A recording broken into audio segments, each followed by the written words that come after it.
Bonjour, merci d'être présent. Je suis accompagnée des initiateurs d'une pétition que j'ai déposée à l'Assemblée nationale au Salon Rouge il y a quelques minutes. Alors, Mme Marilyn Gagné, propriétaire de la garderie Bulle et Boussole, garderie alternative éco-responsable. Monsieur Steve Pourciel, propriétaire de la garderie privée Le Petit Sport. De Mme Marie-Christine Bélanger, maman de jeunes enfants fréquentant un milieu de garde non subventionné, ainsi que plusieurs représentantes du mouvement Tarif unique. Je les remercie d'être ici et de témoigner de leur réalité. Disons-le, les familles dont les enfants fréquentent une garderie non subventionnée n'en peuvent plus. Ils ont du mal à joindre les deux bouts et principalement dans le contexte de la hausse du coût de la vie auquel on fait présentement face. Depuis plusieurs mois, je reçois des appels de parents n'arrivant pas à trouver une place subventionnée pour leurs enfants, qui obligent plusieurs d'entre eux à faire le choix de réduire leurs heures de travail ou de rester à la maison. En 2026, au Québec, aucun parent ne devrait être contraint de rester à la maison, faute d'accès à un service de garde éducatif, sécuritaire et qui correspond à leur budget. C'est pourquoi je travaille depuis plusieurs mois sur cet enjeu en collaboration avec des parents et des acteurs du milieu. Notre objectif est clair, atteindre une équité entre les familles québécoises, un tarif comparable pour tous et redonner aux parents une réelle capacité de choix. Aujourd'hui, plus de 32 000 pétitionnaires réclament que le gouvernement instaure un tarif unique pour toutes les familles du Québec, peu importe le milieu de garde fréquenté par leurs enfants. Deux moyens sont proposés. Rehausser le plafond du remboursement de crédit d'impôt pour les frais de garde afin que le coût final assumé par les parents soit équivalent au tarif subventionné actuellement en vigueur. Accélérer le processus de conversion des garderies privées de qualité vers le réseau subventionné afin de réduire rapidement les écarts du coût entre les familles. Les deux mesures sont intrinsèquement reliées. Le tarif unique est l'objectif. Les mesures proposées aujourd'hui sont les moyens concrets pour y parvenir rapidement. J'ai également déposé une motion demandant au gouvernement de mettre en place, d'ici la fin de la présente session parlementaire en juin, les mesures nécessaires afin que tous les parents du Québec paient des frais équivalents pour un service de garde éducatif à l'enfance reconnu. Souvenons-nous que le gouvernement avait promis de convertir l'ensemble des places en garderie et d'être à l'écoute des familles. Or, on est encore loin du compte, car 30 000 places sont en attente d'une conversion. La semaine dernière, le ministre des Finances a annoncé 5 000 nouvelles places.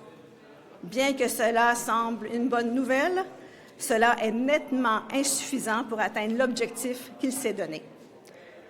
Permettez-moi maintenant de céder la parole à Steve Pourciel, l'un des instigateurs de la pétition.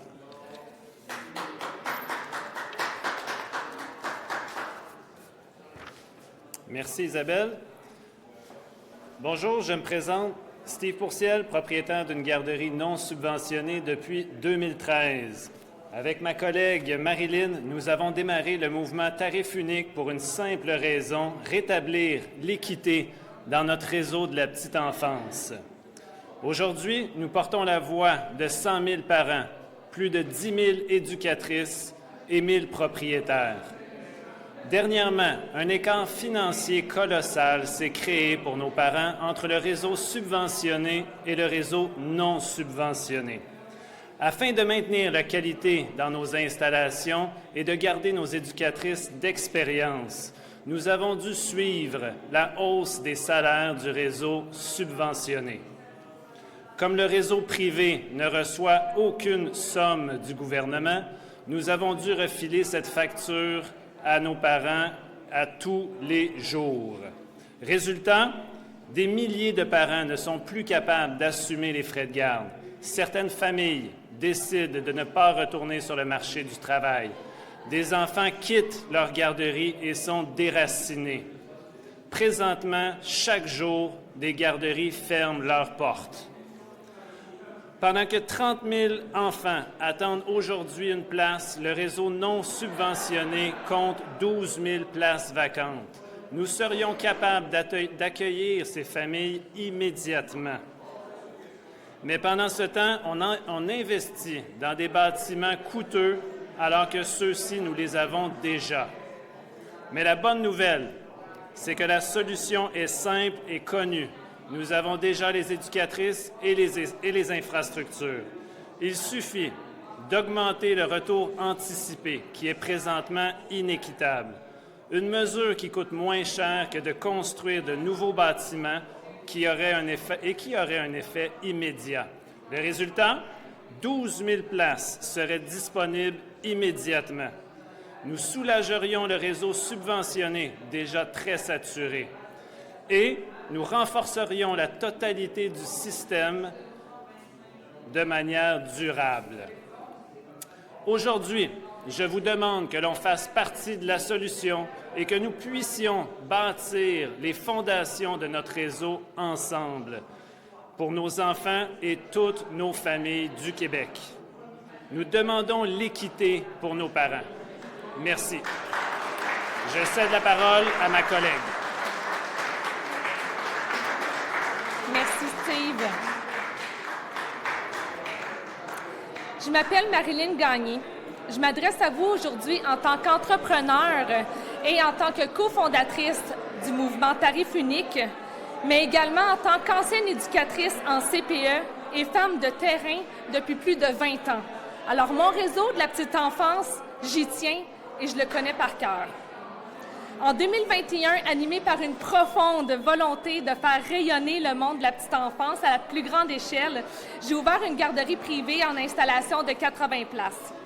Je savais que les parents allaient payer plus cher pour nos services, mais j'étais convaincue qu'en offrant une qualité éducative exceptionnelle, à la hauteur de ce que Marilyn, l'éducatrice, a toujours su offrir au cours de sa carrière, pour moi, les familles n'allaient jamais nous quitter. Mais la réalité m'a bien vite rattrapée. Je me souviens encore de la première famille qui m'a annoncé son départ pour un milieu subventionné. J'ai tellement pleuré parce que j'étais persuadée que c'était de ma faute et que je n'avais pas été capable de respecter l'engagement que je m'étais fait. Mais au fil du temps, j'ai commencé à comprendre que ces départs n'avaient rien à voir avec la qualité de mes services. C'était plutôt une conséquence directe de l'iniquité tarifaire à laquelle sont confrontées les familles du Québec. Les parents me quittaient en m'avouant le faire à contre-cœur, mais qu'ils devaient choisir leur portefeuille. 3 ans et demi après le départ du premier enfant, 72 autres ont également quitté uniquement pour payer moins cher leurs frais de garde. On parle ici de 72 enfants qui avaient déjà une place en garderie, 72 enfants qui étaient pleinement heureux et épanouis, 72 enfants déplacés, déracinés au détriment de leur bien-être, de leur sécurité affective et de leur stabilité émotionnelle. 72 enfants obligés de recommencer à zéro dans un nouvel environnement parce que notre réseau n'est pas juste et équitable pour tous les parents. 72 enfants qu'on aimait comme si c'était les nôtres. 72 enfants qu'on nous a arrachés parce que leurs parents devaient faire des choix budgétaires. Et c'est actuellement la triste réalité dans les 1000 garderies privées du réseau. Des milliers d'enfants déplacés à chaque année, victimes des dommages collatéraux des failles de notre système. Si nous sommes ici aujourd'hui, à l'Assemblée nationale, c'est parce que les enfants n'ont pas à subir les conséquences de cette iniquité. C'est pour les protéger que nous avons lancé ce mouvement il y a 5 mois. Et aujourd'hui, il faut agir. Nous faisons partie de la solution et nous demandons d'être considérés et écoutés, parce que c'est ensemble que nous pourrons assurer l'égalité des chances pour tous les enfants. Maintenant, au tour de Mme Bélanger à prendre la parole.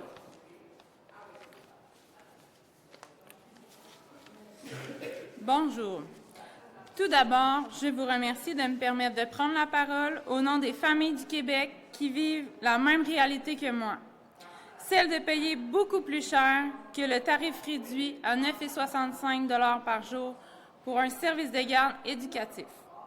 Nous sommes environ 60 000 familles dans cette situation. Je m'appelle Marie-Christine Bélanger, je suis la maman d'Hubert, 4 ans, et de Justine, 1 an. J'ai eu la chance de trouver une garderie extraordinaire pour mon fils. Il s'y développe, il s'y épanouit, il reçoit un accompagnement adapté à ses besoins. Mais tous les parents n'ont pas cette chance. Autour de moi, plusieurs cherchent encore une place subventionnée, faute de pouvoir payer une place, comme moi, dans un milieu privé. Et pendant ce temps, la facture est énorme. L'an dernier, pour un seul enfant en garderie non subventionnée, j'ai payé 21 330 $. Après le remboursement d'impôts, il m'en restait 12 955 $ à assumer de ma poche. Ça représente l'équivalent de plusieurs semaines complètes de travail pour une famille. En milieu subventionné, ça m'aurait coûté 2 237 $, soit à peine une semaine et demie de travail après impôt. Cette année, pour mes 2 enfants, je vais payer 42 660 $. On va me rembourser 16 750 $. Il me restera donc près de 26 000 $ à payer de ma poche. C'est l'équivalent de plusieurs mois complets de travail uniquement pour faire garder mes enfants. Donc, je vous pose la question suivante.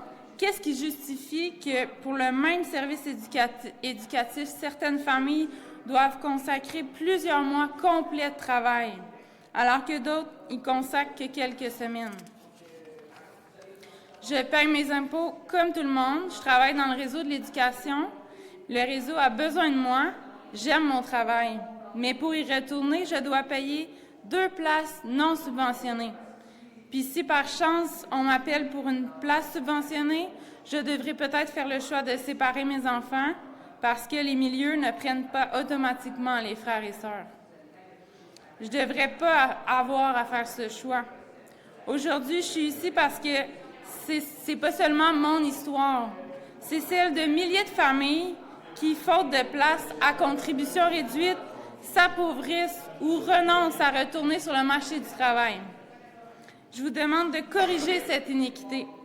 Je vous demande de rehausser le remboursement anticipé pour que toutes les familles aient réellement accès à un coût de garde équitable, peu importe le type de place obtenue. Le statu quo est plus acceptable, non seulement pour nos familles, mais pour toute la société qui a besoin de chaque travailleuse et de chaque travailleur. Donc, vous avez le devoir moral de soutenir équitablement toutes les familles québécoises. Je vous remercie.